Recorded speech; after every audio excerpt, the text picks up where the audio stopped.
The Federal Heritage Buildings Review Office was established in 1982 after the Government of Canada adopted an internal policy on managing heritage buildings.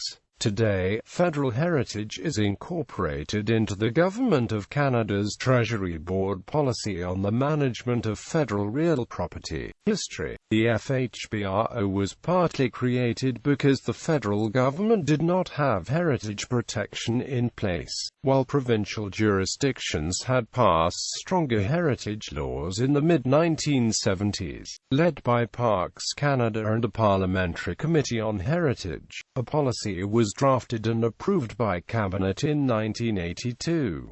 Cabinet allocated funds from Parks Canada's budget to manage FHBRO. A pioneering evaluation system was developed by leading heritage conservation architect Hal Kalman. Since 1982, approximately 3% of the federal government's inventory of buildings are protected by the policy. The majority of federal heritage buildings are owned by Parks Canada, but significant holdings are managed by the Department of National Defence, Public Works and Government Services Canada and the Department of Fisheries and Oceans. In recent years, FHBRO has been a key player in facilitating the protection and conservation of the country's most prominent buildings on Parliament Hill in Ottawa. Federal heritage buildings. Federal government policy requires that all buildings which meet the following criteria must be submitted to FHBRO for evaluation. The building is 40 years of age or older.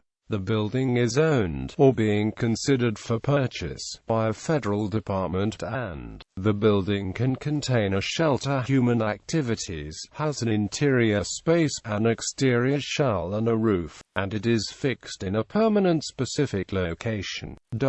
Buildings are evaluated using a points system on the basis of historical associations, architectural value and the building's environment. There are two classes of federal heritage building: classified federal heritage building and recognized federal heritage building. Once a building has been designated a federal heritage building, custodial departments are required to consult FHBRO before undertaking any intervention that could alter the heritage character of a classified federal building. Obtain appropriate conservation advice before undertaking an intervention that could alter the heritage character of a recognized federal building, and consult FHBRO before demolishing, dismantling or selling any federal heritage building.